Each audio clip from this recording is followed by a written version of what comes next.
Бүгін азыр антиугон система жөнүндө, сигнализация антиугон система жөнүндө аз кыскача түшүндүрүп берем. Анан кийин эртең ушуларды кайра кайталап тапшырасыңар. Өткөндө машинаны от албай калган машина жөнүндө өтүшкөнбүз. Бүгүн мисалы антиугон система өчүргөндө кичине вопростор жаралып калды. Ошол боюнча азыр ошондо антиугон система айтылбай калган экен, антиугон система жөнүндө айтып коеюн. Антиугон система деген машинаны бирөө ачкычы жок мажбурлап ачып алса, машина жүрбөй калышы үчүн коюлат. От албай калыш үчүн. Ошо ачып алды, бирок ачкыч замокту дагы эптеп ачты, бирок машина от албайт да. Атайын антиугон система коюлат. Антиугон система сигнализацияда, автозапускта коюлат, заводской өзүндө дагы болот. Бул заводской варианты бул чип. Демек, азыр мен доскага чийип көрсөтөм. Колдо коюлган антиугонныйлар кандай коюлат? Көбүнчө бензин насоско коюшат. Анда кандай болот? Мисалы, биздин машинабыз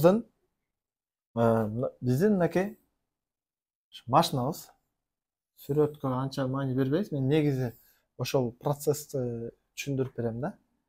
Бул жерде бак бар. Бак бул жерде биздин предохранительный щит. И замок зажигания. Эми биздин бул жерде небиз бар, релебиз бар. Бензин насостун релеси бар. Эми бензин насос массасы барып турат, плюсовой замокты ачканда барат, туурабы? Через реле. Ошол мына бензин насостун релеси. Эми замокту ачканда кетти, плюсовой реленин бул жагына келди. Эми через предохранитель келет азыр. Но щитти жөн тартып койдум да. Плюсовойуна келди. Bunga da плюс келди. Bunda минус болот, ошондо мына плюс бияка өтөт, туурабы? И бунда плюс чыгат. Туурабы? Мен азыр бул плюстарды өткөндө чийип бергем. Бири прямой, бири через замок болот. Анан өзү нагрузочный болот. Машинаны замокты ачып өчүрө турамыз, өзү секундовой болуп, давление толгондон кийин өчөт. Машина от ала турган болсо, тынымсыз иштеп туруп калат. Бензин насостун релеси. Эми антиугонный каерге коюлат? Антиугонный мына кетип аткан зымдын мына плюсовой уже реледен чыгып бакка кетип атат да, могул жака плюс кетет. Мерде экинчи зымы массада. Ушул кетип аткан зымдын ортосуна коюлат. Эми ушул эшиктин астынан тутушат. Азыр мен машинаны кичинекей чийип алдым. Ушул жерге коюлат, мисалы. Антиугонный системада, мисалы мына сигнализациянын блогу болсо, плюс, мисалы, чийип кете берейин. Плюс 12 вольт, минус. Анан кийин центральный замок 6 зым. 6 зымдын аны азыр чийип берем. 6 зым чийип коеюн. 3, 4, 5, 6. Бул центральный замок. Анан кийин сирена. Сиренаны билесизби? Үн чыгат го. Андан кийин дагы 2 зым кетет. Булардын бири бир поворотникке, экинчи поворотникке, билесиз, Эми кетип атат да, сигнализация коюлуп атат. Эми бул жерде дагы бир зым через замок плюсовой. Дагы бир зым эшик. Эшиктердин лягушкасыначы. Эми ушулардын ичинде дагы бир зым бар. Желтый болот. Тонкий желтый болот. Ушул желтый зым антиугонныйга кетет. Ал кандайча? Bundan масса барат.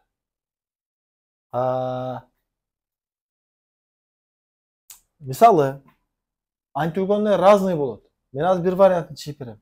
Мисалы, мына бүгүнкү болгон антиугонныйды чийип берейин. Обычный реле болот. Обычный мына реле чийип атам. Обычный реле. Эми ушул реленин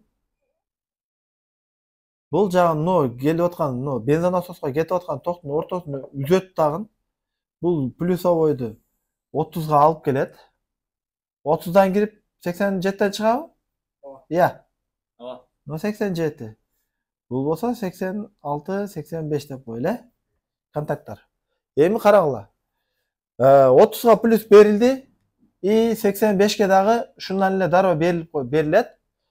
Бул 86'ga бул антигонуйдан келип аткан зым келет. Эми антигонуйдан масса чыкты, масса чыгат. Сигнализация өчүп турган убакытта сигнализация мисалы баягы пультту култаганга бассак, бундагы масса өчөт. Машинаны ачканды басабыз го, ондо минус пайда болот. Минус, обычный минус. Эми замокту ачтык. Bundan постоянно минус чыгып турат. Бензин насостон плюс келди, 30'ga келди, 85'ke geldi. 30 контакт силовой, 85 управление. 85'ke плюс geldi, 30'ga da плюс geldi. Demek bu releden плюс чыкты тура бензин насостон. Эми мында постоянно масса келип турду, эмне болду? Мо 30'дагы плюс 87'ге аттадыбы? 87'те контакты алып туруп, мынга улап коет. Ошондо эмне машина ачык турганда жүрө берет. Пульт менен ачык турган. Эми машинаны култап койдук, пульт менен. Бул масса жок болуп калды. Машинанын замогун ачабыз. Бензин насос иштеди, ток келет 30 контакка. 85'ke да плюс келет, бирок реле кошуш үчүн 86'ga минус бериш керек беле? Бул минус жок аз тура. Реле кошобу, кошпойбу? Кошпойт. Демек машина өтө албайт. Бүгүнкү болгон машина, бүгүнкү келген машина. Ошо антиугон система иштебей калган. Машина култангандагын ачса дагы ачат машинаны, бирок сигнализацияны разблокировать этпей калган да. Эшиктерди ачат, бирок сигнализацияны өчүрбөй калган. Машина уже сигнализацияны өчүрбөй калгандан кийин бул антиугон системада постоянно масса чыгып калат. Биз бул антиугон системада бирок татаал болуп калдым. Мен мындай дагы бир вариант бар, ошону чыгып берейин. Бул антиугону реле аркылуу фирма ар башка чыгара берет. Мисалы, мына 5 контакт менен простой вариантын чыгып берейин. 5 контакт реле бар го. Мен айттым, мисалы, мына реледен келген плюс баягы эле. Бензин насостон чыгып, бакка кетип аткан плюс. Ошонун ордуна антиугону кээ бир сигнализацияларда мындай болот. Мисалы, реленин контакттарын жатка билебиз. Азыр мына канча? 30. Канча? 30. Бул 87. бул 87. 85. 86. Эми туугандар, кайсы реле управляющий? 85. Дагы 86. эки контакт управляющий турабы? Эми биз контакт питанияны бул жака келип аткан питанияны 30'ga бердик. Кайсынан ток чыгат? Данный время өчкөндө. Я. 30'ga питания бердик.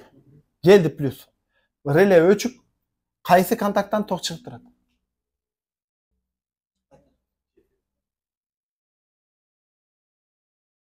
87A'дан чыгып турат. Но 87A'дан 30'ga келген питания 87A'дан чыгып турат.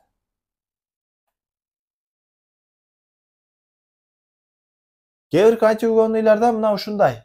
Мисалы, мына бизде бул жакта бензин насос. Бензин насоско корпусын, масса корпустан эле алат. Ушу плюс барыш керек эле, мына плюс. Эми караңыздар. Антиугонду коюлганда мына өзү негизи мына релени өчүрүп салсак азыр. Бул зым өзү мындайынан келип эле мындай кеткен зым. Биз ушу зымды антиугонду койгонубузда мына реле антиугонуга коюлуп атат да. Антиугонду ошо урдаганга каршы. Бул зымды биз ортосун үзүп, анан бул релени монтаж кылдык. Релени монтаж кылганда реленин контакттарын байкаңыздар. 30'ga киргиздик дагы 87A'дан чыгарып кайра бензин насоска берип койдук. Bizde 87 жөн эле калды. 86, 85 управляющий контакттар кандай болот? 85 контакт же 86 айырмасы жок. Экөөнү бирөөсү плюска кошулат. Азыр мен буну плюска кошоюн. 86га плюс бердик. Эми 85ке минус беришибиз керек, туурабы? Баягы эле сигнализациянын чийин, блогу сигнализациянын калган зымдарды чийбей эле коеюн. Бир зымы бар, желтый. Ушу желтый зымдан желтый зымды бул 85ке алып келип улайбыз. Эми эгер биз пульт менен охранага койсок, точнее айтканда култасак, бул зымдан масса чыгып калат. Култаганда гана. Эми караңыздар, култаганда масса чыгып калды. Эми байкайбыз. Биз култанып турган машинага келди, замокту ачты. Замокту ачса, бензин насостон плюс келеби? Келет дагы. 30 контактка плюс келди. Биз 86-ны буга коштук деп атабыз. 86-га да плюс келди. Реле 86-да плюс турат. Машина охранада турганда bundan минус чыгат деп атам, Реле кошту. 30ду 87ге кошуп койду. Туурабы? 87 адам үзүп койду. Демек биздин эмне болду? Азыр бунда эч нерсе жок азыр, туурабы? 0 болуп калды. Туурабы? Эми биз кайра пульт менен охранадан чыгарганда бул минус өчтү. Эми биз кайра замокту ачканыбызда плюс келди 30га. 86га да плюс келди. Бирок 85те эчтеке жок болгон үчүн реле кошуп койт. 30дан кирген ток 87 адан чыгып, эмне болот? Бензин насоско кете берет. Ошондо бул жака плюс пайда болдубу? Болду. Эми түшүндүкпү? Эми түшүндүк. Эми ошон үчүн антиугонду өчүргөндө негизи эле эски сигнализация автозапусктарды өчүргөндө антиугон системаны көп эле блокторду суруп, предохранительдерин алып таштайт да. Антиугон система деген бул бекитилип коюлат. Кээинки унааларга баягы жгуттун ичине, кээинки унааларга таптакыр ачканы ыңгайсыз жерлер бар го, көп саморезлер менен. Эмне машинаны жөнөкөй адам урдабайт да, туурабы? Уруу мындай профессионал, туурабы?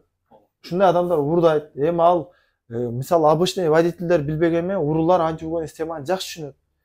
Ошон үчүн ал эгерде рулдун астына эле мындай көрүнүктүү жерге коюп койгон болсоң, эңкейип эле жулуп туруп прямой кылып кетип калат да, туурабы? Ошон үчүн сигнализацияны профессиональный койгондор антиугон системаны закрытый кылып коет. И антиугонный сигнализация койгон адамга антиугонный 100% коюлушу керек. Көп сигнализация койгондор антиугонныйды койбой коет. Антиугонный обязательно коюлат, эгер сигнализация машинага коюлган болсо. Автозапускта автозапусктун өзүндө антиугонный система бар ичинде эле. Сигнализацияларда жок, ошон үчүн коюлат. Көбүнчө бензин насоско коюшат.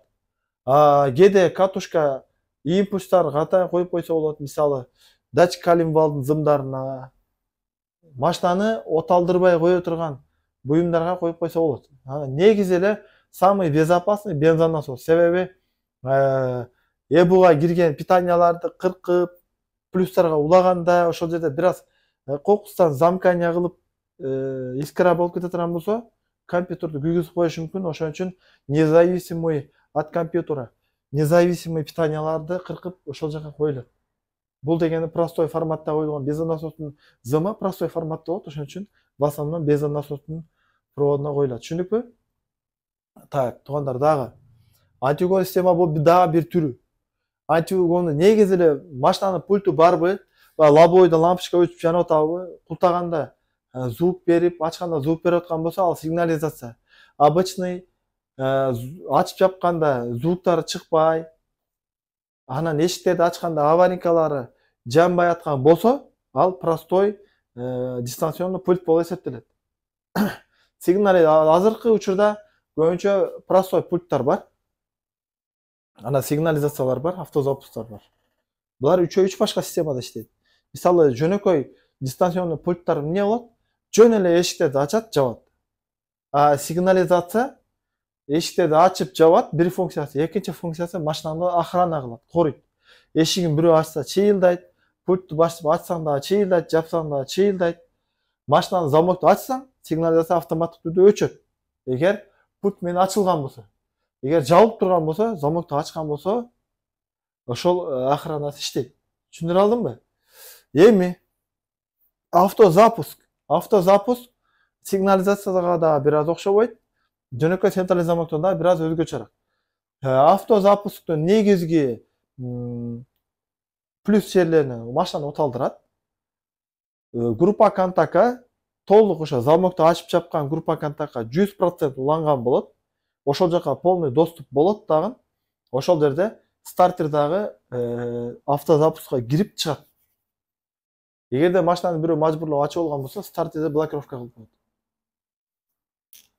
Анан кийин чиби бар машиналарга обходчик чип иммобилайзер коюлат, андагы өзүнүн жолдору бар. Анан кийин автозапуск машина чыйылдабайт. Машинанын өзүндө, пульт брелокто чыйылдайт. Анан кийин машинаны ошо пульттан туруп таймерлерди коюп койсо болот. Пульттан туруп эртең менен жүрө турган кылып койсо болот, мынча саатта. Анан эгерде өтө суук болсо, 1 саатта 1 же болбосо мынча температурада 1 жүрүп тура турган кылып ошентип монтаж кылса болот. Автозапусктун негизги функциясы машинаны оталдыруу. Түшүндүрө алдымбы? Охранасы болсо ошо пультта иштейт. Ар системанын өзүнүн иштеш принциптери бар. Ар биринде антиугон система бирок бирдей болот. Автозапускта дагы антиугон система койсо болот отдельно. Стартерден бөлөк. Ал дагы ушундай эле форматта коюлат. Түшүндүрө алдымбы? Негизи бардык эле автозапусктарда антиугонный сигнализацияда антиугонный бирдей боло берет, бирок машиналар ар башка болгондуктан бири-бирине бир аз окшобой калышы мүмкүн. Бирок ошол эле форматта коюла берет. То есть релеси же болбосо бензин насоска коюштары окшош болуп чыга берет да, негизи формат. Формат бирдей эле. Жайгашкан жерлери башка болуп калышы мүмкүн. Антиугонный түшүндүкпү?